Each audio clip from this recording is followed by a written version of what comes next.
새로운 혁명입니다.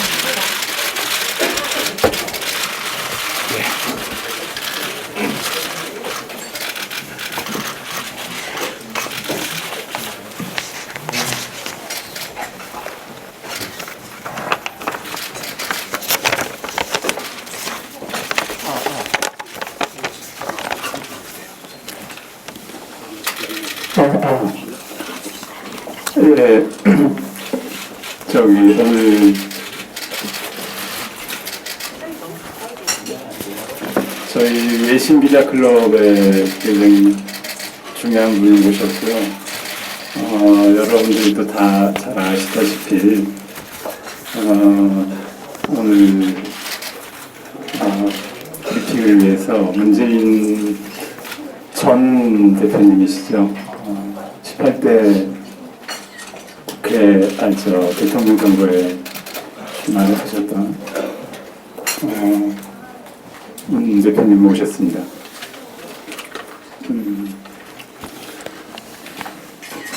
Good afternoon, everyone. Today we have Moon Jae-in, the former representative of Minju Party. 제가 소개를 안 해드려도 잘 아실 거로 믿고요. 이제 본격적인 간담회를 시작하기 전에 간단한 인사말을 먼저 듣고, 그 다음에 내신에서 오신 사진 기자분들은 좀 자리를 비워주시면 저희 간담회를 시작하도록 하겠습니다.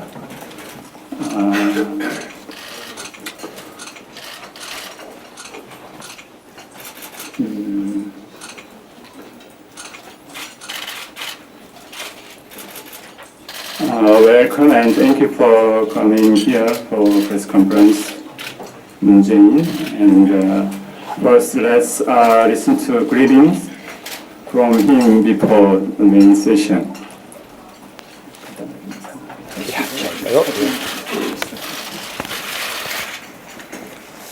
외신 기자 여러분 반갑습니다.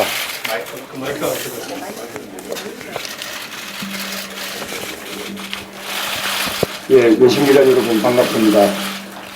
대전환기 대한민국을 취재하시느라 고생이 많습니다.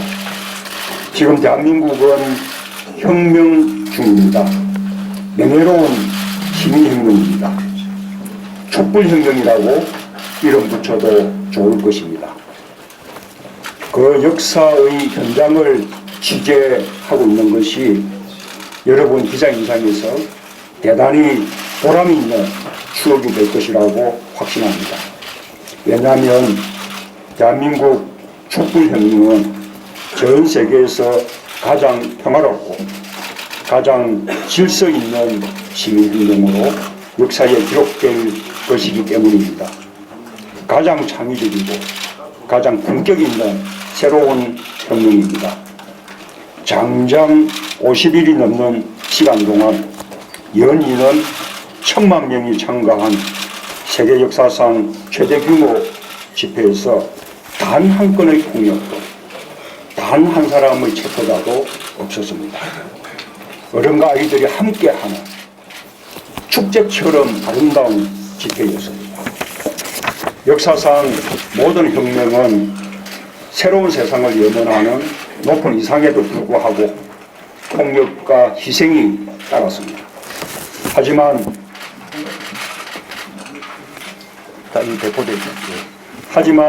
대한민국의 촛불혁명은 평화와 질서와 품격을 지키고도 세상을 바꿀 수 있다는 것을 보여주었습니다. 폭력보다 평화의 힘이 세상을 더 크게 바꿀 수 있다는 진리를 증명하고 있습니다. 한국 국민들이 전 촛불은 한국의 헌법과 민주주의를 지켜낸 것은 물론 전쟁과 갈등으로 점철된 지구촌의 평화의 메시지가 될 것입니다. 촛불혁명은 전 세계 시민들에게 평화혁명의 교과서가 될 것입니다. 여러분, 대한민국을 걱정하지 마십시오. 한국은 가장 짧은 기간에 산업화와 민주화를 함께 이룬 나라입니다. 또한 우리는 위기를 기회로 바꿔온 민족입니다. 우리 국민의 저력은 촛불혁명을 완전히 새로운 대한민국으로 가는 출발점으로 삼을 것입니다. 대한민국의 안보와 경제도 걱정하지 마십시오. 안보와 경제는 민주주의와 함께 발전하는 법입니다. 촛불혁명이 만들어낼 더 나은 민주주의가 더 튼튼한 안보와 경제를 만들 것입니다.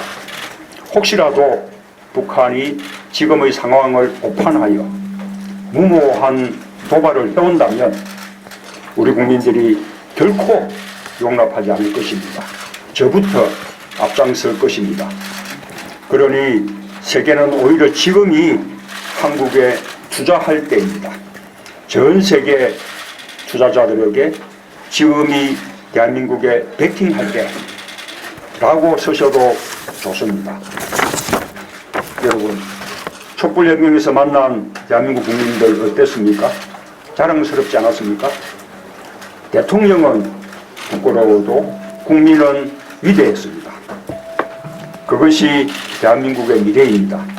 그 역사의 현장을 생생하게 기록해 주십시오. 전 세계 친구들에게 전해 주십시오. 아마도 여러분들은 평화가 승리하는 대역사의 기록자가 될 것입니다. 감사합니다.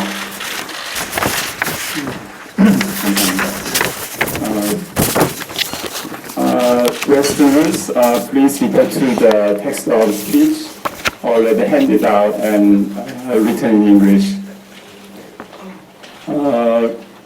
그러면 이제 Q&A, 그러니까 질문하고 응답하는 시간을 갖도록 하겠습니다.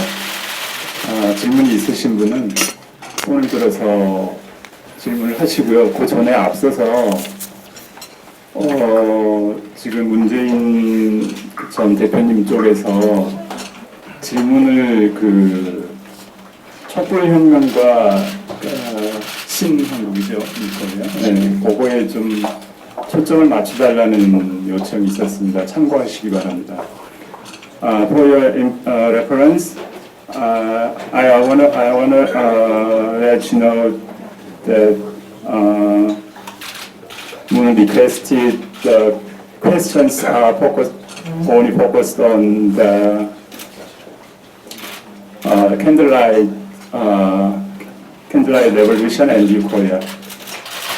질문이 있으신 분 다시 한번 Please raise your hand. Please raise your hand if you have a question.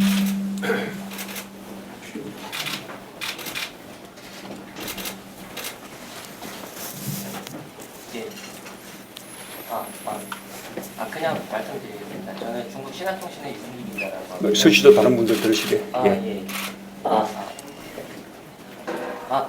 안 나오는데요. 괜찮습니다. 예, 나옵니다. 예.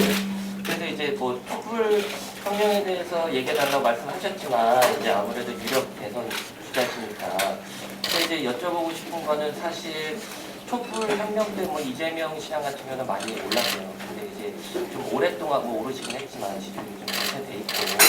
근데 이제 제가 가장 이제 뭐 다시 기회가 안 올 테니까 여쭤보고 싶은 거는 오랫동안 이제 친노무현 아니면 비노무현, 반노무현 이런 프레임 속에서 공격을 많이 받으셨어요. 근데 이제 사실 그거를 극복하는 모습을 잘 개인적으로 발견을 하지는 못했는데요. 이게 선거 국면이 오면 이런 것들이 굉장히 중요해질 것 같은데 꼭 친노무현이라는 게 나쁜 의미는 아닌 것 같거든요. 한차에서.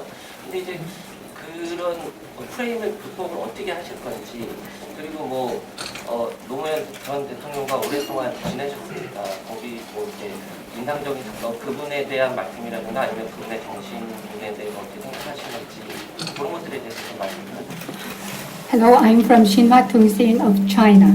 And since you're one of the front runners among the presidential hopefuls, we also have to note that Mayor Lee Jae-myung has experienced surge in his popularity in recent polls. And for a long time, you have been there has been a talk about whether you are pro-Nomu현 or anti-Nomu현. And I think you have been attacked numerous times because of this framework. So how do you plan to overcome this framework? And since you have spent many years with President Roh Moo-hyun, could you share some stories that you have personally had with him and what you think about his philosophies? 예,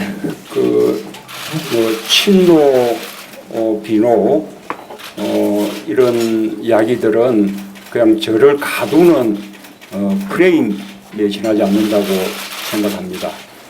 국민들은 그 문제에 관심이 없습니다. 참여정부는 많은 성과를 거두었고 또 그러나 한편으로 많은 한계도 있었습니다. 실패한 점도 있었습니다. 그때 잘했던 점들은 우리가 개성 발전시켜 나가고 또 한계가 있었거나 실패했던 점들은 우리가 극복해 나가는 것이 우리 모두의 과제입니다. The framework of whether I'm pro Roh Moo-hyun or not is one of the traps that have bothered me for a long time. But the Korean people are not interested on whether I am pro Roh Moo-hyun or not. The participatory government of President Roh has achieved a lot of success and it has also made some failures. So as for his success, we'll continue to inherit and strengthen his success and also find way to overcome his previous failures. 저를 친노라는 프레임으로 가두려는 그 반대자들의 노력에도 불구하고 저는 국민들로부터 가장 높은 지지를 받고 있습니다. 그리고 또 갈수록 또 그 지지가 높아지고 있어서 국민들께 감사드립니다. In spite of my opponent's attempt to trap me with this framework of whether I'm pro Roh Moo-hyun or not, I have managed to receive the highest approval rating from the Korean people, and my approval rating continues to go up. So I have to express my gratitude to the people of Korea for supporting me. 그러나 그보다 더 기쁜 일은 우리 더불어민주당의 지지가 크게 오르고 있고 또 우리 당 대선 주자 모두의 그 지지의 합계가 갈수록 높아지고 있다는 점입니다. 정권 교체를 바라는 국민들의 그 간절한 마음들이 그렇게 모이고 있는 것이라고 생각합니다. What is more noteworthy is that the approval rate for the Minju Party is growing very rapidly. And if you look at the total approval rate for all the potential candidates from the Minju Party, it is higher than ever. So this all expresses the strong desire for the Korean people for the power transition this time. 그 국민들의 염원을 받들어서 반드시 정권 교체 이뤄내도록 최선의 노력을 다하겠습니다. I commit myself to do my best to achieve the yearnings, deep-rooted yearnings and desires of the Korean people for power change. 네, 감사합니다.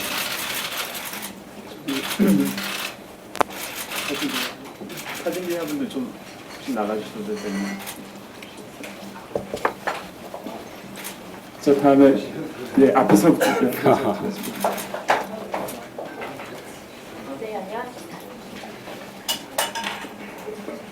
네, 안녕하세요. 홍콩 피닉스 TV 김지연 기자입니다. 촛불혁명과 조금 다른 걸 여쭤보고 싶은데요. 이제 박근혜 정부에서 사드 배치가 결정이 남에 따라서 계획대로라면 이제 내년에 사드 배치가 진행이 될 것으로 보입니다.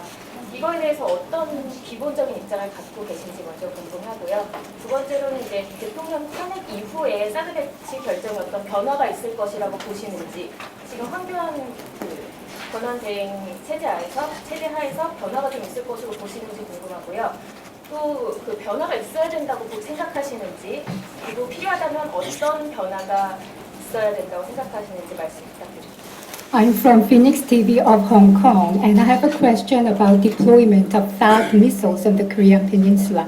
What's your basic position about the deployment of THAAD missiles in Korea? And after the impeachment, what kind of change do you think there will be in decisions related THAAD missile? And do you think acting President Hwang is likely to make any decisions about this plan? And if you think there is a need for change, what kind of change do you think is most desirable?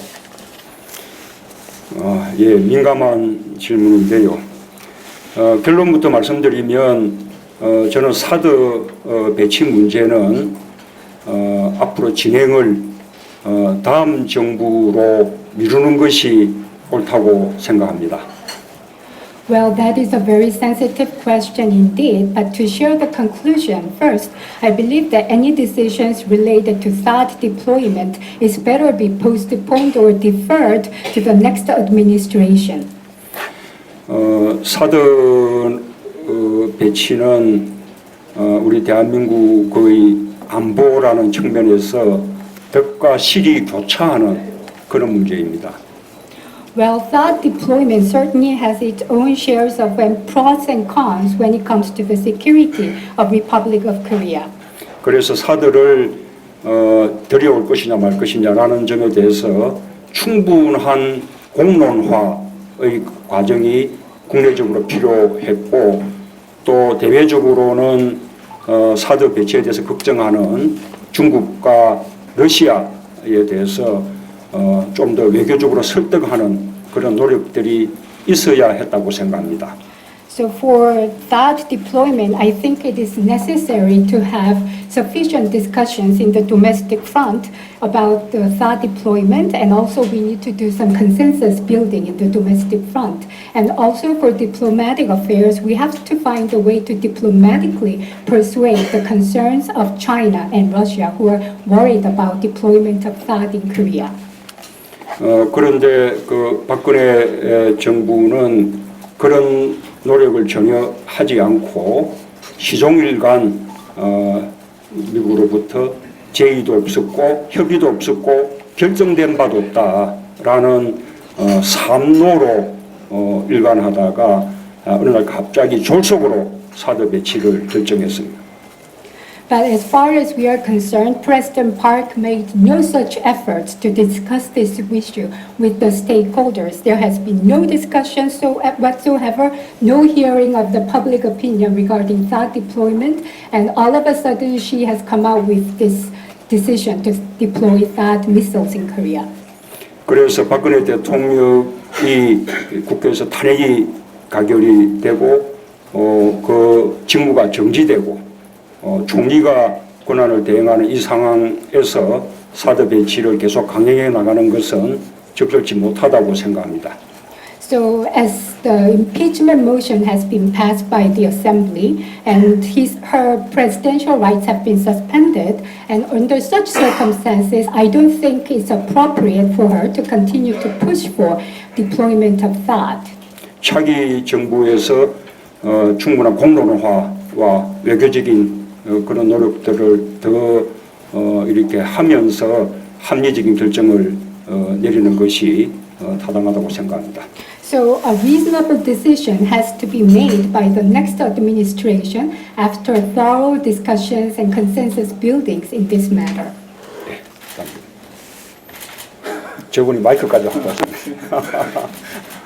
James Pearson, Reuters. Thank you, Mr. Min, for your remarks. I know you wanted to talk about candlelight protests only, but perhaps we could ask a question on behalf of some people who were there. Can you clearly say yes or no if you will stand for election as president in the next election? 문재인 대표님, 촛불혁명에 대해서 질문을 해달라고 말씀을 해주셨는데요. 그래도 제가 반드시 드리고 싶은 질문이 있습니다. 다음 대선에 대선 주자로 참여하실 의사가 있으신지 yes or no로 답변을 해주시기 바랍니다. 예, 다음 대선에 참여할 수 있다면 저로서는 큰 영광이겠습니다. It would be my great pleasure if I can participate in the next presidential election as a presidential candidate. 또 이 앞에 다시. 예, 먼저 와주셔서 감사합니다. 이번 교도던지 나왔다 기자님 합니다. 저거 질문 제한 받지 않고요. 말씀드리겠습니다. 저기 대통령 되시면 대북간 정책 그리고 국회 문제 어떻게 접근하실 건지, 그 14선언 복원하실 건지 아니면 다른 방향으로 생각하실 건지, 그리고 이게 국회 문제 목표가 그 혜택이라는 부분, 그 목표 자체를 수정해야 되는 시기가 아닌가라는 생각이 없으신지, 그리고 또 한국 시내에서 지금 조금 나오고 있는 핵무장론에 대한 분명한 입장 말씀해 주셨으면 감사합니다. I'm from Kyoto Tongshin of Japan, and if you were elected as the president, what would be your North Korean policies and what is your stance against the North Korean nuclear arms? Do you think it is better for us to review and change our initial goal of dismantling any North Korean nuclear weapons? And do you think this kind of goal should be revised? And what would be your stance against some rumors or some opinions among the South Korean government officials that South Korea needs also arm itself with the nuclear weapons? 예, 이명박 박근혜 정부에 걸쳐서 대북 정책은 철저하게 실패했습니다. Well, I have to make it clear that the North Korean policies of Lee Myung-bak administration and Park Geun-hye administration have been a total failure. 남북 관계는 사상 최악으로 파탄났고 북한의 핵은 갈수록 고도화 되어 갔는데 그에 대해서 이명박 박근혜 정부는 북한 핵을 제어하는 아무런 역할을 하지 못했습니다. The inter-Korean relationship is at the worst point ever, and North Korea has continuously developed more advanced nuclear weapons, but former President Lee Myung-bak and Park Geun-hye were not able to control this nuclear armament of North Korea at all. 우리로서는 북한 핵의 완전한 폐기와 한반도의 비핵화는 결코 포기할 수 없는 목표입니다. Total disarmament of North Korea and denuclearization of the Korean Peninsula are the goals that we can never give up. 대한민국의 생존과 결부되는 문제라고 생각합니다. It's an issue that is closely related to the survival of Republic of Korea.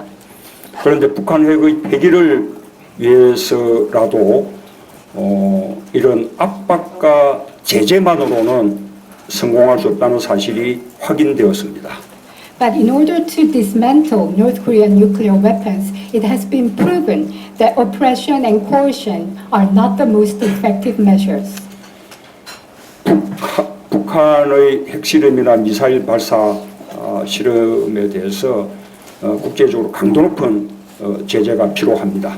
The international community must come out with stern measures to prevent any further nuclear weapons and missile launch tests of North Korea.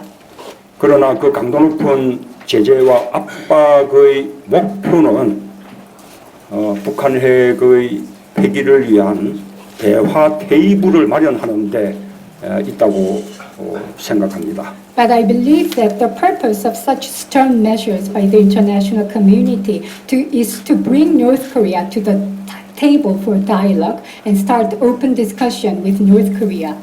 말하자면 제재와 압박과 대화의 두 트랙의 노력이 필요합니다. So we need to have two tracks of measures here. So we need to be able to apply some oppression and coercion to North Korea, but on the other hand, we should also start discussions and dialogue with North Korea. 과거 참여정부가 했던 14 정상선언 속에는 북한 핵의 폐기와 비핵화, 그다음에 그 목적을 실현하기 위한 9.19 공동성명과 1.3 합의에 대한 실천 이런 내용들이 다 담겨 있습니다. The participatory government's declaration on the 1-4 summit meeting between two Koreas are the culmination of all the desires that we have for nuclear denuclearization of the Korean Peninsula and dismantlement of the Korean Peninsula, and it also includes our requirements based on September 19th joint declaration.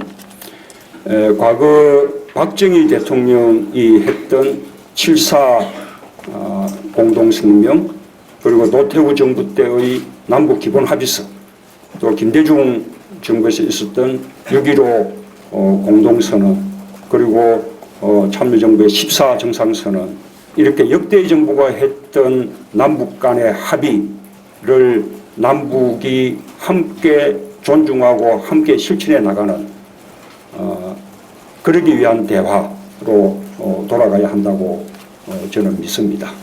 We need to start dialogue with North Korea so that we can respect the various agreements the two Korean governments have made, such as the July 4th joint declaration made under President Park Chung-hee and the June 15th joint declaration under President Kim Dae-jung and the summit meeting declaration made by the participatory government. And we need to work together with North Korea to start dialogue and put these spirits of joint declarations into action.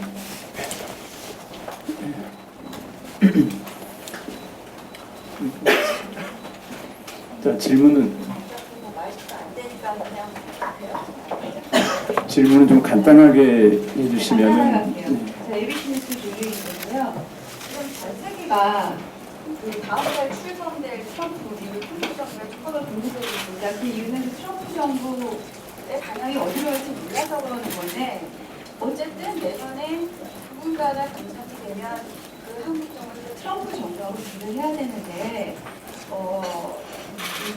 문재인 전 대표님께서 갖고 계시는 미국에 대한 시각이랄까, 아니면 그 한미 관계에 대해서 갖고 계시는 인식에 좀 관심이 많은데 몰라요, 많은 사람들이. 저희도 미국 방송이고 하니까 이 기회에 좀 어떤 인식을 갖고 계시는지, 좀 전에 말씀하신 그 사드 관련하고 또 대북 관련해서 그 연속성에 의해서 좀 얘기해 주셨으면 좋겠습니다. I'm from ABC News, and as you're well aware, Trump administration will be inaugurated in the United States next month, and there is a lot of uncertainties about the policy directions of the Trump administration. And whoever is elected as president of South Korea next year will have to sign a deal or strike a deal with President Trump. So, Mr. Moon, what is your stance about the Korea and Korea and the United States relations, and what's your perception or perspectives on the South Korea and the U.S. relationship? It has not been your perception of this relationship, bilateral relationship between Korea and the United States, have not been publicly discussed. 트럼프 당선자의 대외 정책, 특히 한미 이 관계에 대한 정책에 대해서 지금 정확하게 알기는 어렵습니다. 그러나 우리는 과거 미국의 그 민주당 정부와 공화당 정부가 이렇게 교대하는 것을 여러 번 겪어보았는데, 어느 정부가 들어서든 미국의 대외 정책이나 그다음에 대한 정책에 있어서 큰 차이가 없었다고 생각합니다. Well, it is not clear yet what kind of foreign policies President-elect Mr. Trump will resort to, but we have seen the Democratic Party and Republican Party in the United States rotate their presidency, and it has been proven that regardless of which party has the president, we have not seen major changes in their South Korea-related stance and the bilateral relationship between the United States and South Korea. 앞으로 들어설 트럼프 정부의 대한 정책도 큰 변화가 없을 것이라고 그렇게 예상합니다. So I believe that President Trump's South Korean policies would not be so different from the previous ones. 우리로서는 지금 남과 북이 첨예하게 대치하고 있는 그런 분단 상황에 놓여 있고, 또 북한의 핵이 갈수록 고도화되고 있는 그런 상황이기 때문에 한미 관계, 특히 한미 동맹 관계가 더더욱 공고해지는 것은 무엇보다 중요합니다. Based on the current circumstances, the high tension between South Korea and North Korea, and North Korea having increasingly sophisticated nuclear technologies, it is very important for us to have solid and strong relationship between South Korea and the United States. 저는 과거 정부가 해왔던 이 한미 관계의 정책들을 그대로 개성하는 것은 물론이고, 한미 동맹을 더더욱 공고화하고 발전시켜 나갈 수 있도록 노력할 것입니다. So I will try to inherit the positive aspects of the previous administration's policies regarding the bilateral relationship between South Korea and the United States, and also look for measures to solidify the alliance between the two countries. 네, 잠깐만요. 저희가 이 기자회견을 급히 마련하느라고 지금 지금 기자회견을 하기에 지금 마이크 상태 이런 게 지금 좋지가 않기 때문에 질문하실 때 좀 크게 지금 마이크가 안 되는 경우가 많으니까 크게 얘기를 해주시고 질문을 이렇게 짧게 해주시면 많은 사람들이 질문을 할 수 있으니까 가급적이면 짧게 해달라는 부회장님 질문하십시오. 일본 NHK 방송입니다. 질문 짧게 하겠습니다. 일본하고 위안부 문제에 관련 합의에 대해서는 어떤 입장인지 사실은 단일 소주안 가결된 직후에 주미애 대변인이 이 합의는 무효한다, 안 된다 그렇게 말씀하셨는데 같은 입장인지 좀 여쭤보겠습니다. I'm from NHK, and what's your stance on the agreement to be signed between South Korea and Japan regarding comfort to women? And the chairman, Chumie, the chairwoman Chumie of the Minju Party said that this agreement is nullified. So what's your opinion about that? 저는 박근혜 정부가 일본과 한 위안부 합의는 그 정당성을 인정하기 어렵다는 생각을 가지고 있습니다. I believe that it is hard to recognize the legitimacy of the agreement regarding comfort women signed by President Park. 위안부 문제에 대해서 일본이 할 일은 법적인 책임을 인정하고 공식적으로 사죄하는 것입니다. What Japan needs to do with regards to comfort women issues is to recognize fully its legal responsibilities and make official apologies. 돈은 필요하지 않습니다. We don't need money. 한일 간의 위안부 합의에 대해서 양국의 설명이 다릅니다. The Korean government and the Japanese government seem to have different interpretation of the comfort women related agreement. 한국 정부는 일본 정부가 출연하는 그 돈 속에 말하자면 사죄와 배상의 성격이 담겨 있다고 발표를 했습니다. The Korean government has said that the funding provided by the Japanese government carries the meaning of apologies and compensation. 그러나 일본 정부는 그 사실을 부정했습니다. But the Japanese government has denied such facts. 양국 간에 진정한 합의가 없었다고 생각합니다. So I believe there has been no mutual agreement between the two governments. 그래서 그 문제를 일본의 법적 책임과 사죄를 보다 분명히 하는 그런 새로운 협상이 필요하다고 봅니다. I believe there is a need for another round of negotiations to clarify the legal responsibilities and apology-related issues with the Japanese government. 예. 그다음에 저 뒤에 서양인 마이크 좀 갖다 주시겠어요? Harry Fawcett from Al Jazeera English TV. Just to ask the question about North Korea's nuclear weapons again in another way. At the end of October, the Director of National Intelligence in the US, James Clapper, said that it was a lost cause now to try to denuclearize the Korean Peninsula, and that essentially that this is an outdated idea. Why do you still disagree with that? 알자지라에서 왔습니다. 북한 핵 문제에 대해서 질문을 드리겠는데요. 지난 10월 10일경에 미국의 CIA의 제임스 클래퍼 국장이 한반도 비핵화는 이제 우리가 포기해야 될 목표이다. 이제 너무 많은 시간이 흘렸기 때문에 비핵화는 달성하는 게 이제 불가능하지 않은가라고 얘기를 했는데요. 문 대표님은 그래도 한반도 비핵화를 계속 추진을 해야 된다라고 주장을 하시는데 그런 이유는 무엇인가요?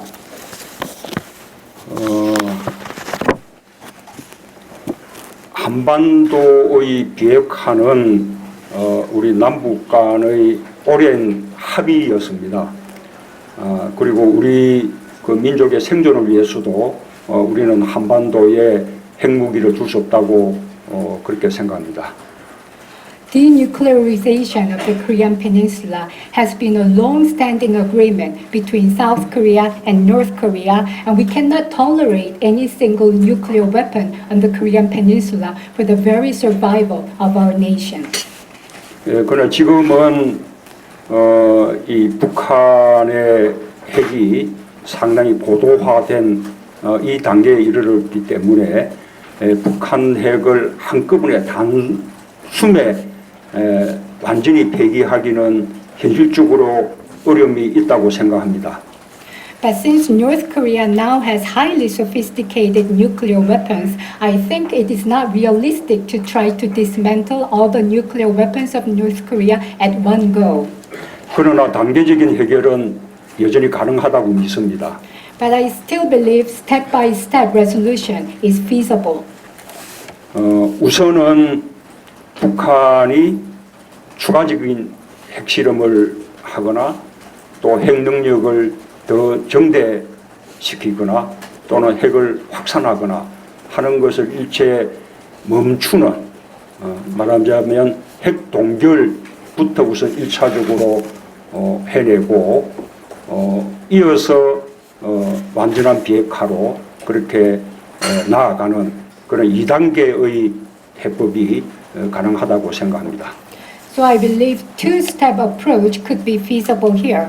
In the first stage, we should focus on freezing the nuclear weapons and nuclear capability that North Korea has by preventing any further nuclear capability expansion and nuclear test on the part of North Korea. And then in the second stage, we could try to pursue complete dismantlement of North Korean nuclear weapons. 물론 북한의 동결은 비핵화로 가는 길이라는 것이 전제가 되어야 되고 또 핵 동결 그 사실이 검증할 수 있어야 할 것입니다.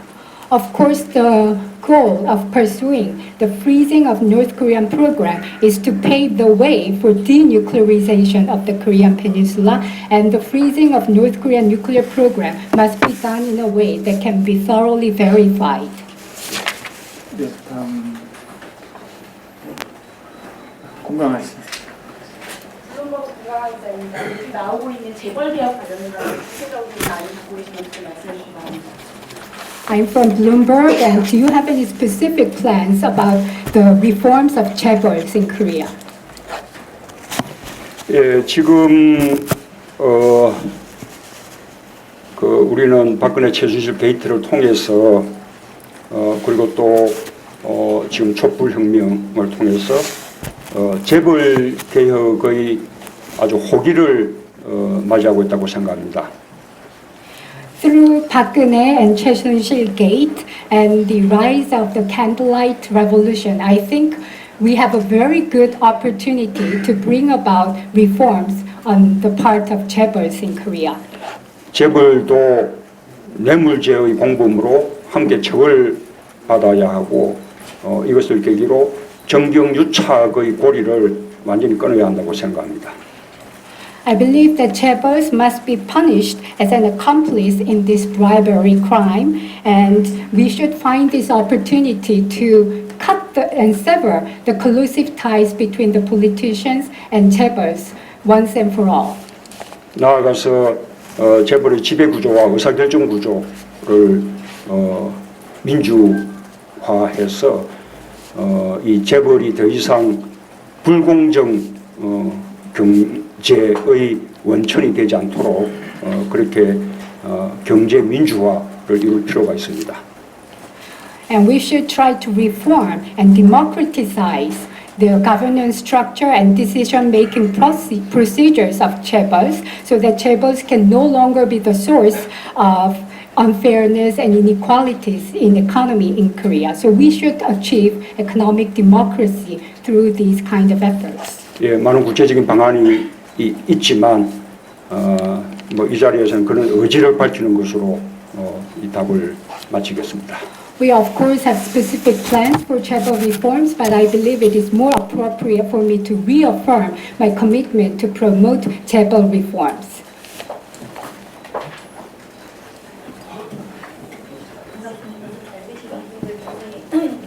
간단한데 좀 크게 좀 질문해 주세요. 네, 죄송합니다. 저는 MBC 방송국의 김성희 기자인데요. 세 가지가 됐습니다. 첫째는 김정은을 만나실 의지가 있으신지, 그리고 또 최근에 안전 문제 관련해갖고 옥지 관련해갖고 선거가 있었는데 최순실 때문에 목표경이 붙어버렸는데 앞으로 그런 어떤 국민 안전과 관련해서 외국 기업에 대한 제재가 좀 더 심하게 필요하다고 보시는지, 그리고 그런 거를 다 포함해서 문 후보께서는 모든 것을 대선을 하시는 문 후보는 어떤 차별화로 그 대선 후보가 되실 수 있는지 세 가지 부탁드립니다. 아까 그 두 번째 질문을 한 번 더 해주시죠. 두 번째는 옥지 관련해서 지난 11월 말에 선거가 있었지만 최순실 때문에 모든 게 붙여버렸어요. 엄청난 일들이. 그래서 앞으로 이것뿐만 아니라 한국에는 안전 문제가 사실 떠오르면서 안전 문제가 많이 발생하는데 규제가 확실하게 이제 자리 잡지 않았는가 하는 부분에서 이런 제재가 외국 기업들한테 좀 더 수입품이죠. 외국 기업들한테 제재로 연결이 될 수 있다고 보시는지. Well, I'm Kim Seong-hee from MBC. I have three questions. My first question is, are you willing to meet with North Korean leader Kim Jong-un? And my second question is, there was supposed to be a national referendum regarding the foreign company scandal, regarding the Oxy and safety issues related to the Korean public health. So do you think there will be further strengthening of regulations or sanctions against foreign corporations that might violate Korean safety or public health related regulations?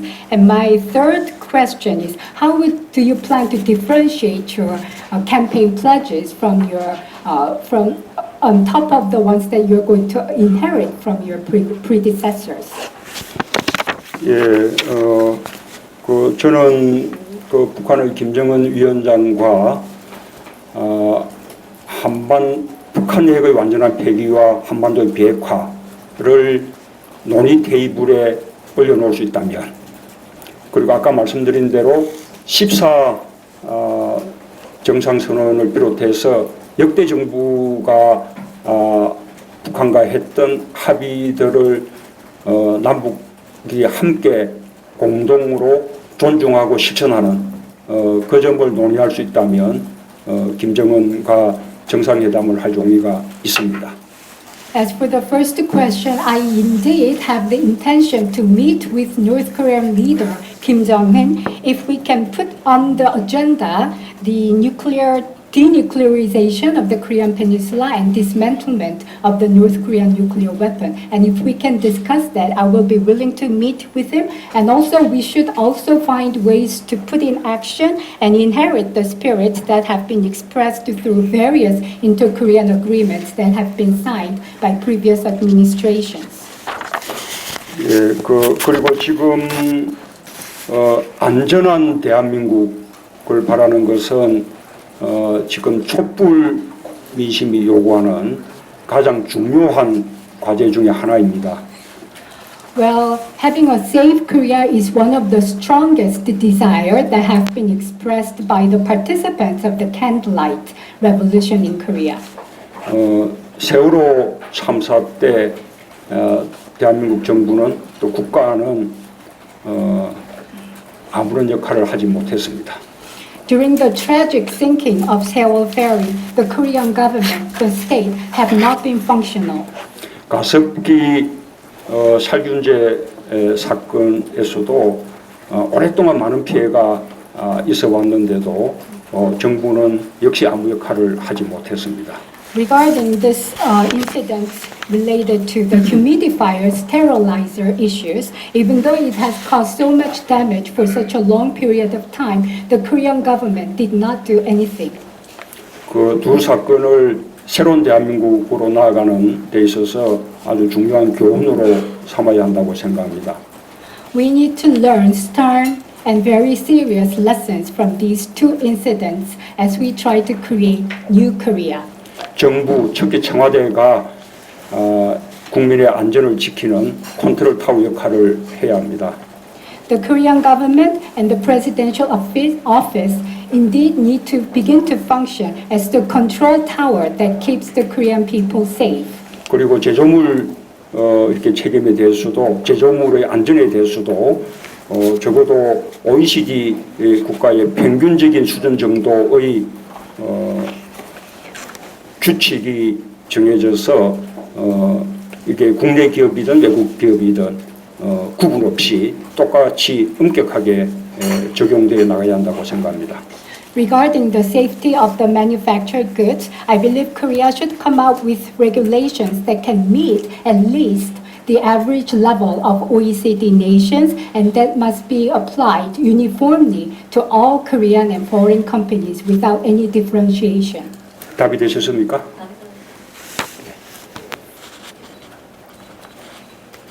네, 안녕하세요. TV조선의 배성준입니다.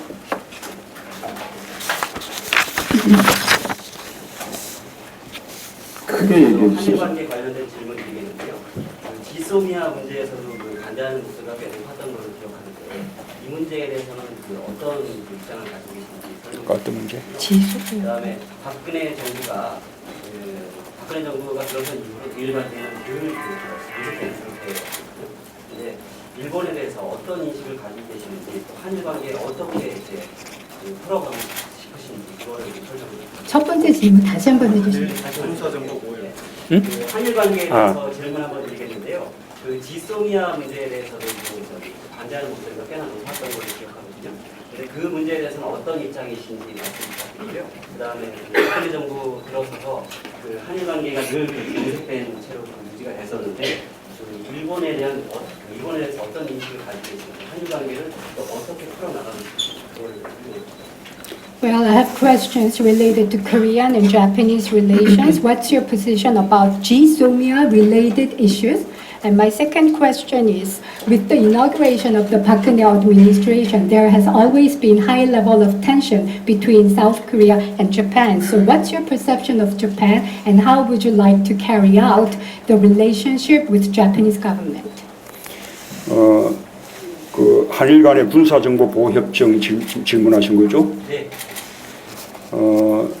지금 한일 간의 군사정보 보호 협정은 이명박 정부 때 많은 국민들의 반대에 부딪혀서 그때 포기한 적이 있었는데 이번에 그 박근혜 정부가 또다시 공론화의 과정 없이 조금 조속하게 밀어붙였습니다.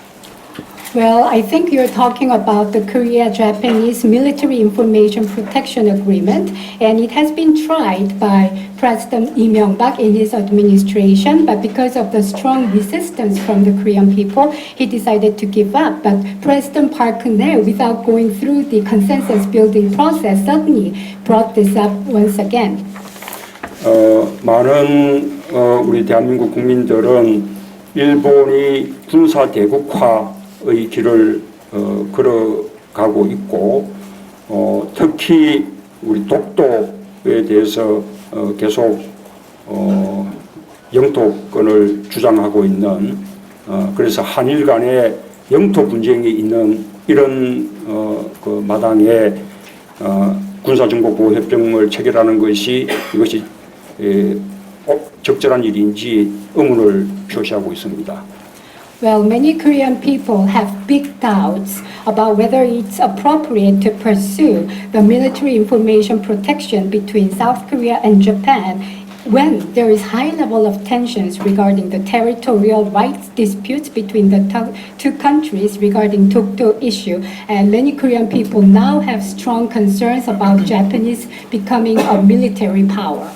그런 국민들의 정서와 함께 실제로 이런 군사정보보호협정을 통해서 서로 주고받는 정보가 무엇인지, 어떤 정보들을 주고받는 것인지, 우리가 일본에게 주는 정보는 무엇이며 우리가 일본으로부터 받는 정보는 무엇인지를 이렇게 살펴보고 함께 검토할 필요가 있다고 생각합니다.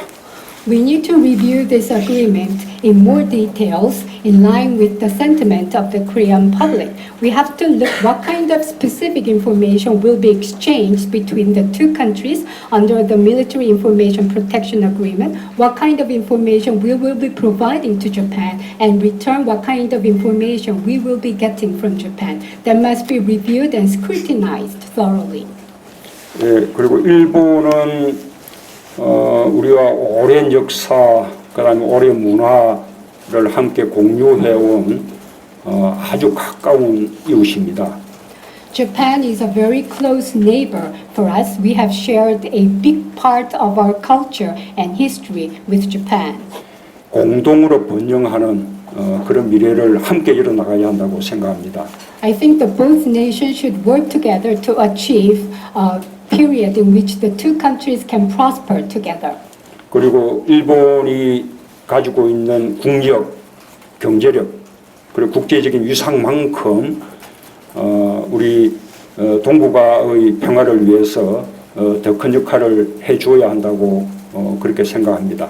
Well, I believe that Japan, with its enormous economic power and high international stance, must play a more active role in promoting the peace in the Northeast Asian region. 그런 점에서 이 독도 문제나 또는 위안부 문제나 또는 일본의 역사 교과서 문제나 이런 문제들에서 과거 이 식민지 지배를 통해서 이웃 나라들에게 가했던 어떤 고통에 대해서 좀 더 책임지고 반성하고 사과하는 그런 자세가 필요하다고 생각합니다. And regarding the various issues such as Dokdo territorial dispute and comfort women-related issues, and also the Japanese history textbook issues, I think Japanese government should try to be more apologetic as a country that have exerted pain on the neighboring nations through colonial rule. 그렇게만 된다면 한국과 일본은 훨씬 더 가까워졌어. 더 이렇게 든든한 유대 속에서 함께 공동 번영의 길로 나아갈 수 있을 것인데 번번이 과거사 문제 때문에 그런 어떤 미래의 어떤 그 비전에 대해서 자꾸 발목이 잡히는 그런 현실이 안타깝습니다. So if we can achieve that, I'm very sure that Korea and Japan will be very close partners in the future and become reliable partners in building co-prosperity for the both nations. And it is truly regrettable that we are bogged down by the past history issues every time as we try to work ahead as partners in the future. Stacy, could you please ask questions briefly and as shortly as possible? Sure. Actually, it's just a follow-up question. You mentioned that you want to, I'm Kim Gamble with Stars and Stripes.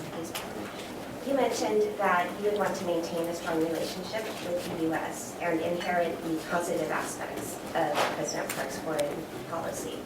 Could you talk a little bit about if you see anything that needs to be changed in relations with the U.S. and USFK, and how you might balance the possibly icier relationship between the U.S. and China?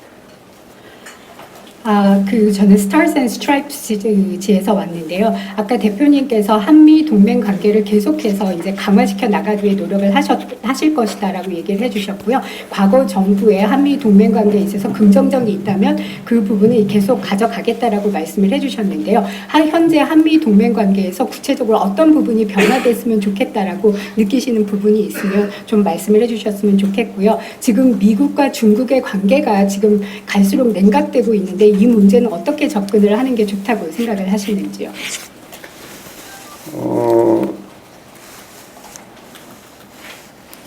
한미 동맹을 공고하게 강화해 나가는 것은 한국 외교의 가장 기본적인 방향입니다. 저는 그 점을 그대로 개선하겠다는 뜻을 아까 말씀드렸습니다. Well, strengthening the Korea-US alliance has always been the basic policy directions for the Korean diplomatic relations, and I will continue to pursue that direction. 예, 미국은 우리 분단 상황에서 대한민국에게 가장 중요한 나라라는 것을 다시 한번 말씀드립니다. I would like to once again mention that the United States is the most important ally for Korea as it is now divided into North and South. 그리고 미국 미국과 중국이라는 G2 세계의 양강대국이 서로 분쟁하고 갈등하는 것은 세계 평화를 위해서나 동북아 평화를 위해서 결코 바람직하지 않다고 생각합니다. And the G2 nations, the two most powerful nations of the world, the United States and China, it is not desirable for them to have any conflicts in their bilateral relationship for the peace of Northeast Asia as well as the peace of the world.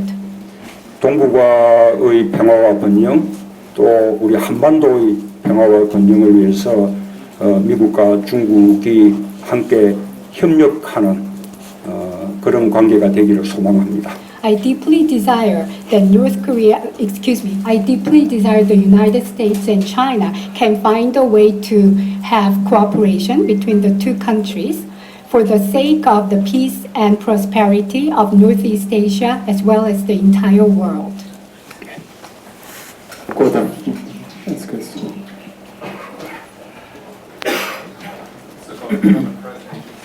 You talk about political change for foreigners. Sometimes it's not clear whether the political change will be or is now. Could you please speak loudly? Yes, can you please more outline what you mean with political change? Do you agree with President Park that a constitutional change should be taking place? And are you willing also to push for this constitutional change? Do you think also that the presidential power here in Korea is much too big, and that is one of the weak points of the system? Thank you. 지금 개헌에 대해서는 대표님이 어떻게 생각을 하시는지요? 개헌을 계속 추진해 나가야 된다고 보시는지요? 그리고 지금 대통령 권한이 대한민국에서 너무 막대하다. 이걸 좀 균형을 잡아야 된다라고 얘기하는 쪽도 있는데요. 그 부분에 대해서 대표님의 의견은 어떠신지요?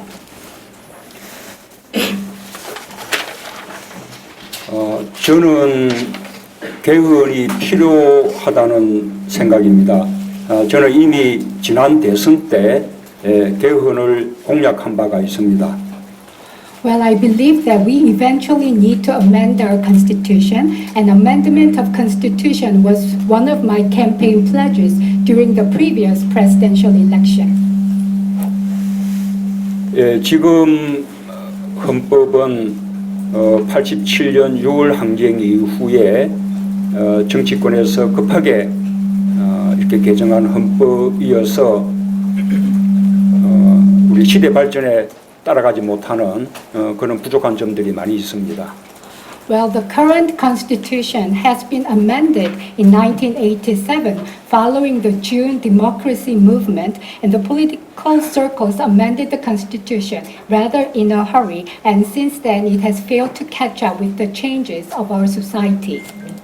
첫째로 기본권 이 조항이 더 이렇게 발전되어야 합니다. First, we need to strengthen the provisions related to basic rights. 두 번째로 지금 선거제도가 이게 국민 어떤 대표성이나 비례성을 충분히 살리지 못하고 있습니다.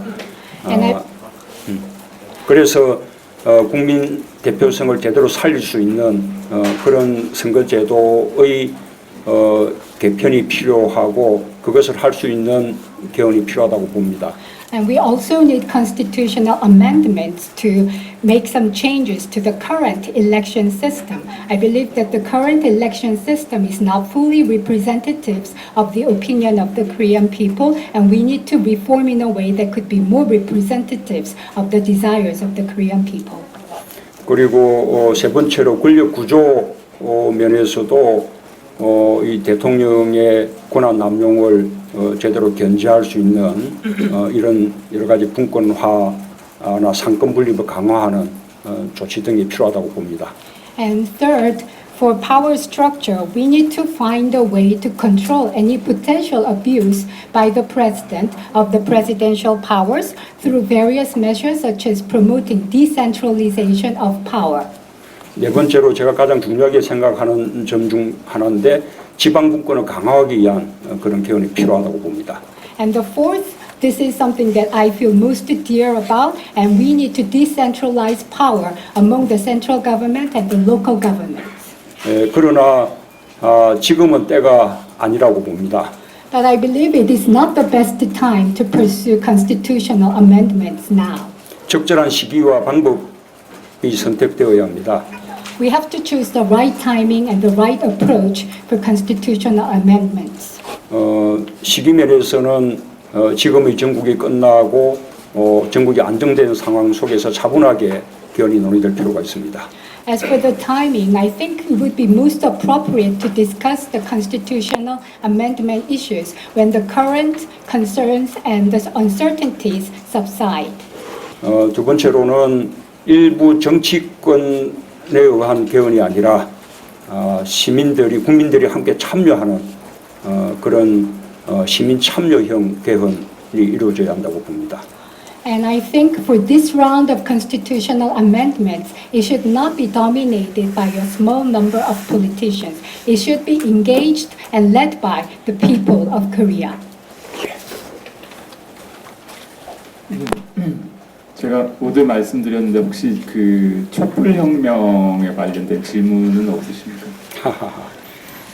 분명히 아니지만 촛불 좀 관련해서 여쭤보고 싶은데. 네, 질문하세요 그러면. 우선권을 드립니다. 네, 마인심은 기자입니다. 촛불 민심이라는 게 한마디로 표현하기가 어렵다고 저는 생각합니다. 지금도 이제 탄핵되고 나서 지난 토요일 같은 경우도 지금도 주가 퇴진을 원하는 분들도 계시고, 근데 이제 국회를 좀 통과했기 때문에 이제 빨리 좀 종사를 해야 된다는 그런 분들도 좀 계십니다. 대변인께서는 지금 박근혜 대통령 국주 문제에 대해서 촛불 민심을 어떻게 생각하시고 박근혜 대통령이 어떻게 해야 된다고 생각하시는지 궁금합니다. Well, I have a question about the candlelight rallies. Well, the sentiment expressed by the Korean people through the candlelight revolution is something that cannot be expressed in just one or two words. And even after the impeachment motion has been passed by the National Assembly, the many people still are asking for immediate resignation of President Park, as has been demonstrated by the rallies on last Saturday. But some people want to put this behind us and normalize the situation as soon as possible. So, Mr. Moon, what's your opinion about how do you think President Park should react from now on, and what's your understanding of the sentiment of the Korean people expressed through the candlelight rallies? 일반적인 예상을 뛰어넘는 압도적인 그 국회에서의 탄핵 가결은 결국 촛불 민심에 의한 것이라고 봐야 할 것입니다. Well, this impeachment motion has been passed with overwhelming support at the National Assembly, and this has been made possible by the strong mandate the Korean people have given through their participation in the candlelight protests. 그리고 촛불 민심은 박근혜 대통령이 헌법재판소의 결정을 기다리지 말고 즉각 퇴진할 것을 요구하고 있습니다. And the Korean people are definitely asking for immediate resignation of President Park before the final verdict is made by the Constitutional Court. 저는 그 박근혜 대통령이 이 잘못한 일에 대해서 깨끗하게 사과하고 책임질 일을 책임지는 그런 자세를 취하는 것이 지도자의 도리라고 생각합니다. Well, I believe that President Park, as the leader of this country, must fully apologize and take responsibility for all the wrongdoing she has done as the president. 국민들에 의해서 선출된 대통령의 직무가 정지되고 국민들로부터 선출받지 않은 국무총리가 대통령의 권한을 대행하는 이런 국정의 공백 상태를 최소화하기 위해서도 저는 촛불 민심을 박근혜 대통령이 받드는 것이 박근혜 대통령이 국가와 국민을 생각한다면 해야 될 일이라고 그렇게 믿습니다.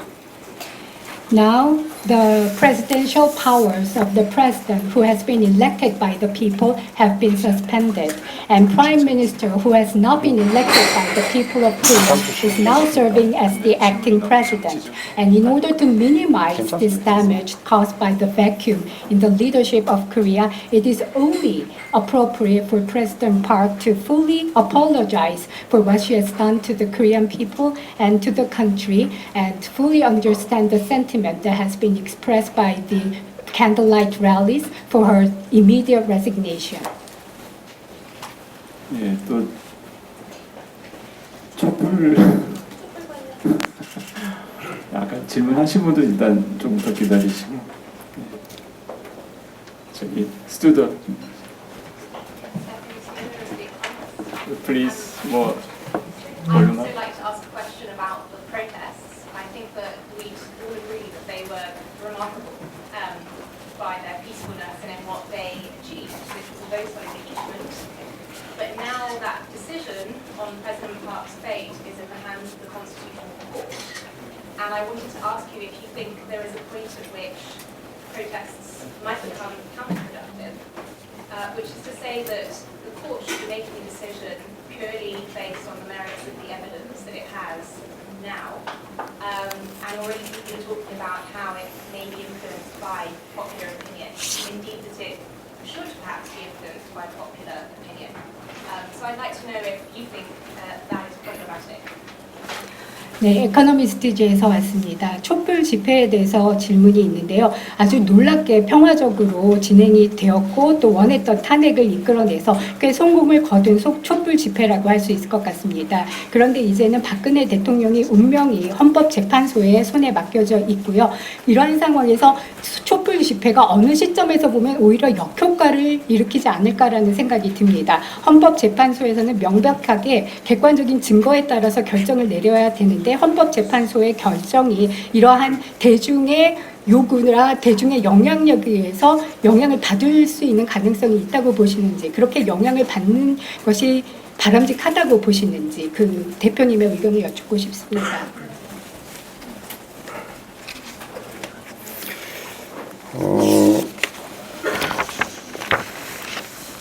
우선은 지금 그 촛불 집회에 대해서 제가 촛불 혁명이라고 그렇게 표현을 했는데 그 이유는 지금 촛불 민심이 단순히 박근혜 대통령의 퇴진만을 요구하는 것이 아니기 때문입니다.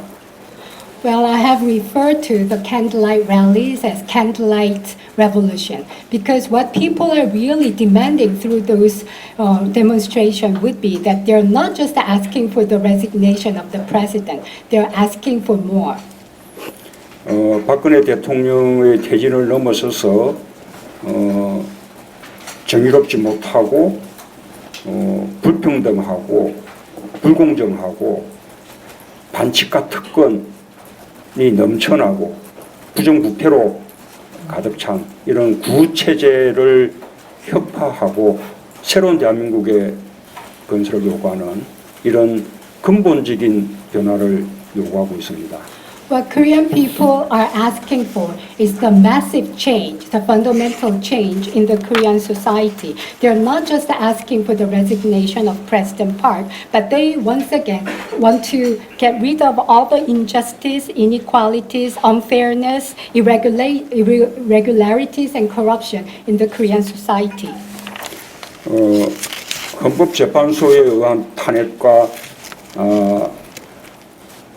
이 스스로 사임하는 것은 다릅니다.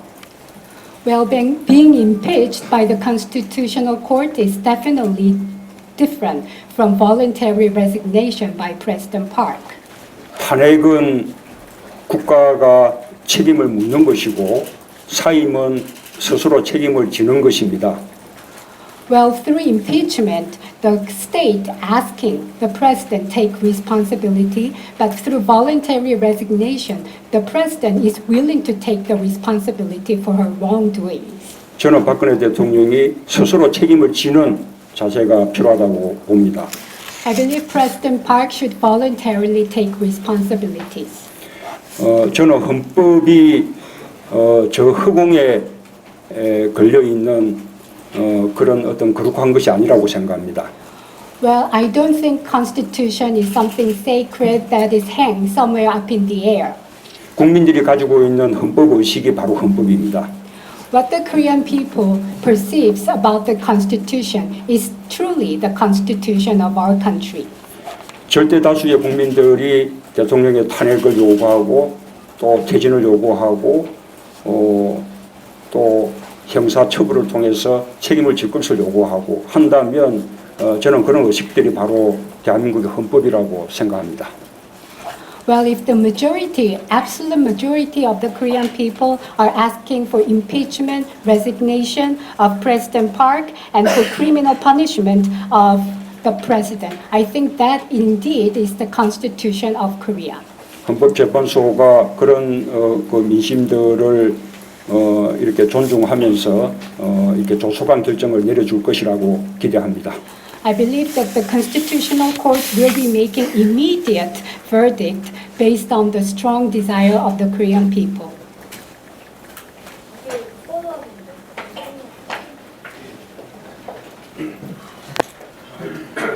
영국아이티 방송국의 매국서 기자입니다. 간단하게 해주시죠.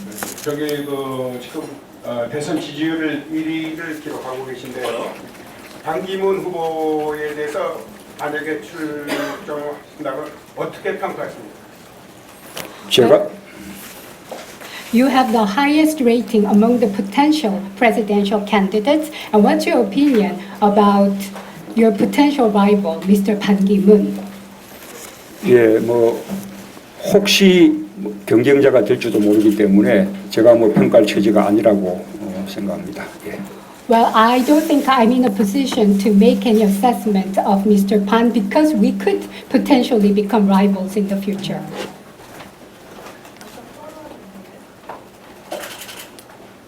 요 앞에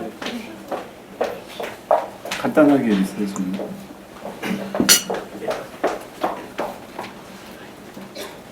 저 AP의 김동현 기자인데요. 오늘 사드 배치 철회와 이제 한미 동맹 공고화를 두 가지 모두 얘기하셨는데 이 두 개가 좀 어떻게 공존할 수 있다고 생각을 하시는지, 만약에 한국이 사드 배치를 철회하게 되면 좀 어떤 파장이 예상되고 또 다음 정부가 이걸 좀 어떻게 헤쳐나가야 될지 좀 그런 생각을 좀 여쭤보고요.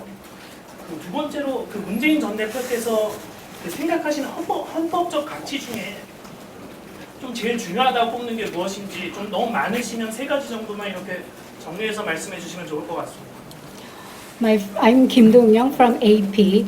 You have talked about potential changes that could be made related to THAAD deployment decisions, and you also said that you're going to continue to strengthen the Korea-US alliance. So how do you think these two issues can go hand in hand? If the THAAD deployment agreement is revoked, what kind of ripple effects do you think this will have on the Korea-US alliance, and how do you think the next administration will handle this issue? And my second question is, among the various constitutional values that Mr. Moon has, what would be the three most important constitutional values? 이 사드 문제에 대해서는 아까 이미 답을 드렸고요.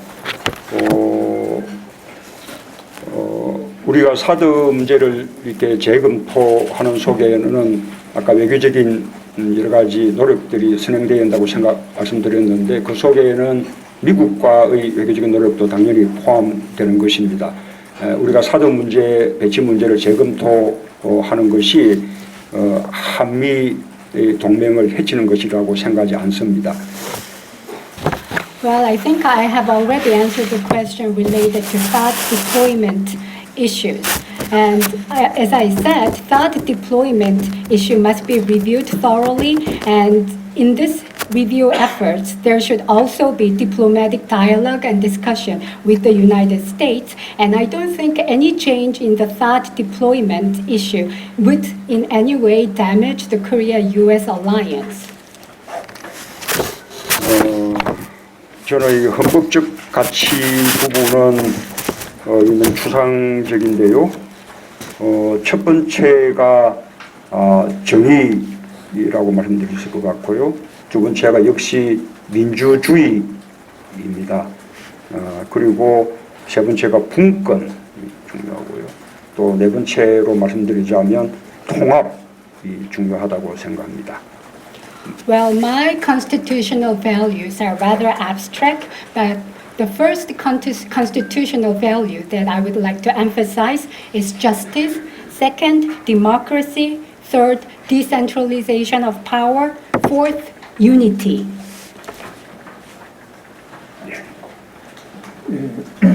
이렇게 하죠. 스텔라 질문 간단하게 하시고 그 다음에 이병정 선배 이어서 질문을 2개씩 받고 빨리 끝낸다면. 여기 아까 사드를 재검토하시는 분은 그럴 경우에 만약 미국에서 미국 철수 문제를 들고 나오실 때 어떻게 반응하시냐며 그럼 박 대통령이 사임을 하더라도 결국 그 형사처벌을 받을 수 있는 거라고 지금 말씀하시는 게 다시 확인되셨습니다. Regarding the THAAD deployment issue, and if there is any change to the THAAD agreement, what if the United States tries to withdraw its army from the Korean Peninsula? How would you react to that? And do you think President Park can also be punished through criminal punishment? 예, 사드 문제는 제가 충분히 아까 설명드렸다고 생각하는데 방금 뭘 물은 거죠? 미군이 철수한다고, 미국에서 미군을 철수시킨다고 한다면 어떻게 대응을 하실 것인지. 예.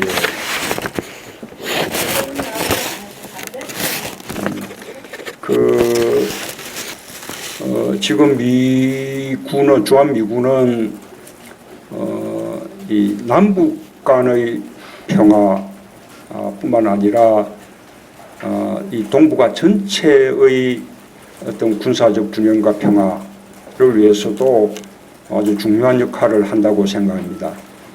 Well, I believe that U.S. forces in Korea currently plays a very critical role for not just the peace in Northeast Asia, but for the entire world, and it plays a very important balancing role of military powers and promoting peace in Northeast Asia. 과거 김대중 정부 시절에 그 6.15 그 정상 그 회담 때 북한의 김정일 위원장도 주한미군이 통일 후에까지도 필요하다. 그것을 이렇게 양해할 수 있다라고 이렇게 말한 적이 있었다라는 것을 상기시켜드리고 싶습니다. Well, when President Kim Dae-jung had the June 15th summit meeting with the North Korean leader, Kim Jong-il, even Kim Jong-il acknowledged that even after the unification of the two Koreas, there will still be a need to have the U.S. forces on the Korean peninsula. 두 번째가 뭐였죠? 두 번째가 박 대통령도 형사처벌을 받을 수 있다고 생각하시는지. 예, 그렇습니다. 그 법 앞에는 뭐 예외가 있을 수 없고 성역이 없다고 생각합니다. 박근혜 대통령은 지금 현직 대통령의 경우에 현직 대통령일 때 소추받지 않는다는 그런 헌법상의 특권 때문에 형사처벌을 받지 않고 있을 뿐입니다. 박근혜 대통령이 퇴임하고 나면 그때는 마땅히 형사처벌을 받아야 할 것으로 그렇게 생각합니다. 그리고 퇴임 후의 형사처벌을 위해서도 지금 수사가 반드시 필요하고 박근혜 대통령은 그 수사 절차에 협조해야 한다고 봅니다. 박근혜 대통령이 검찰의 수사를 거부한 바가 있는데 똑같이 특검에 대해서도 수사를 거부한다면 저는 특검은 강제 수사까지도 해야 한다고 그렇게 생각합니다. Well, I believe everybody is equal in front of the law, including the incumbent president. Currently, President Park is not being punished because she is the president of the country. But as soon as she resigns, I think she should be receiving criminal punishment. And also, in order to have criminal punishment after her resignation, it is very important to carry out thorough investigation at this point in time, and she must cooperate with this investigation efforts. She has already refused to participate in the investigation efforts, and if she continues to reject to participate in the independent counsel's investigation, I think the Constitution and the prosecution should even resort to forceful investigation. 시간이 더 이루어집니다. 예, 지금 잠깐만요. 지금 빨리 끝내달라는 요청이 지금 계속 와가지고요. 지금 중단을 여기서 해야 될 것 같은데 우리 대표님이 저는 시간이 있습니다만 예, 주최 측의 사정이 질문을 예, 이병경 선배 먼저 하시고 그다음에 꼭 해야 될 분 한두 분만 더 하고 이렇게 빨리 끝내는 방향으로 하겠습니다. 좀 크게 말씀해 주세요. 이병정입니다. 아까 대원 관련해서 대표님 대원의 필요성에 대해서 공감을 하셨는데 그 이유 중에 하나가 대통령의 권한이 너무 많고 그런 점을 지적을 하셨고 지금 현재도 문제가 그런 것 때문에 난다는 국민 의견이 되게 많은데 지금 이제 시기에 있어서 대선 후에 한다고 말씀을 하시는데 그렇다면은 지금 헌법에 의해서 대통령이 당선이 된다면 여전히 그런 문제, 제왕적 대통령의 문제가 끼고 그런 위험이 여전히 있다는 그런 불안 요소들이 많이 있는데 이 점에 대해서는 어떻게 생각하십니까? Well, Mr. Moon, you have agreed that there is a need for constitutional amendment, and the current crisis of Korea probably was caused in one way or another related to the enormous power given to the president. And after Mr. Moon, you have suggested that the appropriate timing of constitutional amendment can come after the next round of presidential election. But if the president is elected based on the current constitution, this could lead to the same situation, the president having enormous power and might end up becoming like an emperor. So what do you think about this kind of possibility? 지금 대한민국 헌법은 제왕적 대통령제를 규정하고 있지 않습니다. The Korean constitution does not allow emperor-like president as it is now. 지금 대한민국 헌법은 상권 분립에 의해서 이 대통령의 권한과 직무가 견제되고 감시되는 그런 그 헌법적 장치를 다 마련해 두고 있습니다. The Korean constitution is based on the decentralization of power, division of power between three government bodies, achieving control and balance over presidential power. 과거에 김대중, 노무현 두 분 대통령은 제왕적 대통령이라는 말을 듣지 않았습니다. The previous president, Mr. Kim Dae-jung and Roh Moo-hyun, were never referred to as an emperor-like presidents.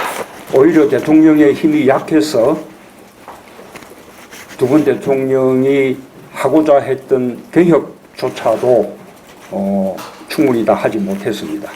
Rather, their presidential powers were too weak for them to push ahead with the reforms that they wanted to carry out. 박근혜 대통령은 헌법을 지키지 않고 헌법을 파괴했기 때문에 제왕적 대통령이 된 것입니다. President Park Geun-hye ended up becoming like an emperor because she did not respect the Constitution. She destroyed the Constitution. 그래서 지금 현재의 박근혜 대통령의 이 헌법 파괴, 국정농단, 권력형 비리 범죄들은 오로지 박근혜 대통령과 이 박근혜 대통령에게 명종했던 어떤 새누리당 그리고 그것을 또 제대로 감시하고 비판하지 못했던 언론 이런 모든 것의 어떤 공동 책임이지 결코 헌법의 책임이 아닙니다. The current crisis that we have now, caused by the violation of Constitution, meddling in the state affairs, bribery, and corruption, is the responsibility that should be taken by President Park and the members of the Saenuri Party who have failed to control and observe her. It is not the responsibility of the current Constitution. 헌법을 지키지 않았던 사람들이 이제 와서 헌법 탓을 하는 것은 책임져야 할 사람들의 책임을 희석시키는 일이라고 생각합니다. So if we begin to blame the Constitution for those who have failed to respect and abide by the Constitution, I think we are just trying to weaken or dilute the responsibility that should be taken by those who should really take the responsibilities. 제가 아까 그럼에도 불구하고 권력구조 또는 지방분권 이런 면에서 분권을 위한 개헌이 필요하다고 한 것은 이 국민들의 분권에 대한 요구가 더 커졌기 때문에 우리 헌법도 거기에 맞춰서 진화되어야 한다라는 그런 뜻에서 개헌이 필요하다고 말하는 것입니다. And I've said the constitutional amendment is needed for change of power structure in Korea in a way that promotes decentralization of power, because that indeed is what the Korean people want to see now. So our constitution must be able to evolve with the changing demands of the Korean people.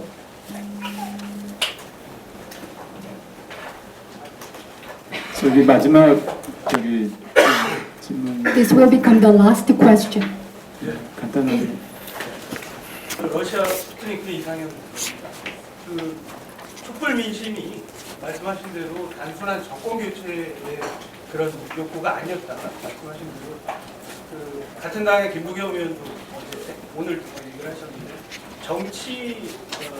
정권 교체가 정치 교체라는 민심이 담겨 있다고 들었습니다. 그리고 마침 어제 그 개헌에 대해서는 아직 시기가 아니다 말씀하시고 나서 그 여론조사 결과가 서울 30대 그리고 그 무당 파층에서 일부 3%까지 좀 떨어지신 걸로 들었습니다. 그렇다면은 지금 당장 이제 그 개헌 우리가 그 노무현 대통령 또 그 이명박 대통령 그리고 박근혜 대통령에서 전부 개헌을 하겠다고 얘기했어요. 그런데 이제 결국은 막상 집권을 하고 나서는 개헌이 힘들었다.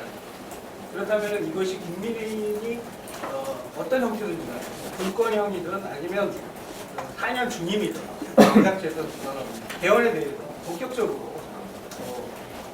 그 의사를 밝히시라는 그런 강력한 메시지가 아닌가 생각합니다. 거기에 대해서 말씀. Well, after you said that this is not the right time for constitutional amendment, in the poll that was taken yesterday, I think your approval rating has gone down slightly among the people in their 30s who are bipartisan. And the previous president, Nomuhyun, Lee Myung-bak, Park Geun-hye, they have all pledged to carry out constitutional reforms during their campaign, but they have failed to amend the constitution when they were in power. So whatever it is, decentralization or power or dual terms for 4 years, whatever it is, what it is important, I think it's right time for you to express your clear opinions about constitutional amendments. 개헌에 대해서는 제가 워낙 여러 번 말씀드렸기 때문에 더 이렇게 추가해서 드릴 말씀이 별로 없습니다. 우선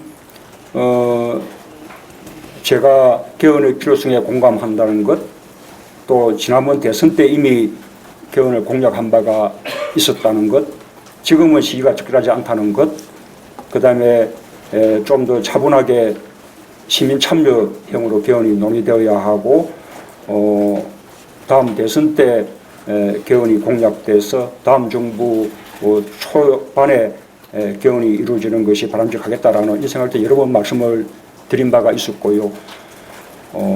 약속을 지키지 않았던 사람들하고 비교하는 것은 그거는 좀 곤란한 이야기죠. Well, regarding the constitutional amendments, I think I have already said enough.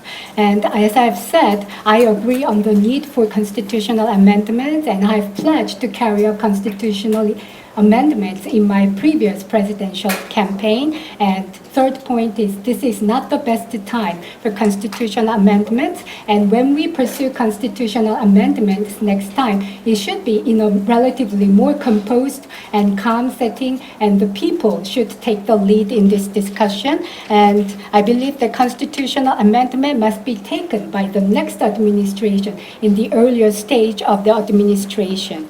And that's all I have to say about the constitutional amendments. Thank you. 네, 저기 이제 여기서 끝내기로 하고요. 마지막으로 클로징 듣고 끝내겠습니다. 예. 예, 오늘 뭐 제가 예상했던 질문이 나오지 않았는데요. 저는 지금 가장 걱정되는 것이 이른바 이제 이 코리아 리스크. 지금 사실은 뭐 박근혜 리스크입니다만 그 점에 대해서 이렇게 걱정들을 많이 하지 않을까 그런 염려를 하고 있습니다. 그러나 이 코리아 리스크 저는 크지 않고 안심해도 된다라는 말씀을 조금 강조해서 드리고 싶습니다. 우리 대한민국은 과거 2004년도에도 국회에서 대통령에 대한 탄핵이 의결이 돼서 대통령의 권한이 직무가 정지가 되고 국무총리가 권한을 대행하는 그런 일이 있었지만 그때도 우리 경제, 안보 모두 아주 안정적으로 관리를 해낸 그런 경험이 있습니다. 지금도 우리 대한민국 경제와 안보는 아주 안정적으로 그렇게 관리가 되고 있습니다. 뿐만 아니라 이 박근혜 리스크의 어떤 불확실성으로 인한 그런 리스크들이 지금은 크게 다 줄었습니다. 우선은 국회에서 탄핵이 과연 의결될 것인가 라는 것이 불확실했는데 압도적인 가결이 됨으로써 그런 불확실성들은 거의 다 없어졌다고 할 수 있습니다. 이제 남은 것은 헌재가 언제 결정할 것이며 또 다음 대선이 언제 치러질 것이냐라는 것인데 그 점도 거의 예상이 됩니다. 뭐 1월 한 말 정도부터 3월 한 초 정도 사이에는 헌재 결정이 있을 것으로 그렇게 예상이 되고 그러면 4월, 5월에는 대선이 치러질 가능성이 높다고 봅니다. 누가 될지는 모르지만 저는 다음 대선에서 정권 교체는 확실하다고 이렇게 말씀드릴 수 있습니다. 보다 민주적인 정부, 그리고 보다 공정한 정부, 보다 시장적인 정부, 이 정경유착이 완전히 청산되고 이 부정부패가 척결되는 그런 정부가 들었을 것입니다. 그래서 코리아 리스크 걱정하지 마시고 대한민국에 대해서 얼마든지 투자해도 된다라는 점을 마지막으로 강조해서 말씀을 드리겠습니다. 감사합니다. Thank you very much. Well, I did not expect one question that I have been looking for, and that is many people are truly concerned about the so-called Korea risk or the Park-geun-hye risk. But I can assure you that you don't have to be so concerned about Korean risk. Even in 2004, we had the similar experience. The National Assembly passed a motion to impeach then President, and at the time, Prime Minister had to take care of the presidential functions. But even during that kind of crisis, the security and the economy of Korea were managed in a stable manner. So we have experience in dealing with this kind of situation. So even now, when the turmoil is very high, the security and economy of Korea is managed in a stable manner. And I believe a lot of risks and uncertainties caused by President Park have already been mitigated greatly, and there has been a big question mark on whether the Korean National Assembly will be passing the motion to impeach President Park, but it has been passed with overwhelming support. So a lot of uncertainties have already been resolved. And from now, we have to think about when the Constitutional Court will make the final verdict and when the next presidential election will start. But the timing is almost very certain at this point in time. And the Constitutional Court is very much likely to make the final verdict between the end of January and early March next year. And given that assumption, the presidential election will start sometime in April or May of next year. So whoever becomes the next president, I'm very sure that there will be power change, and that is because what the people want. And the next government will definitely become more fair, more democratic, getting rid of the collusive ties between the businesses and the politicians, free from irregularities and corruptions of the previous government. So I can get your assurance, I can give you assurance. Please don't be so much worried about the Korean risk. It is a good time to make investment in Korea, so put your bets on the future of Korea now. Thank you very much for your participation today. 여기서 마치겠습니다. Thank you again for coming, and I close this briefing. Thank you.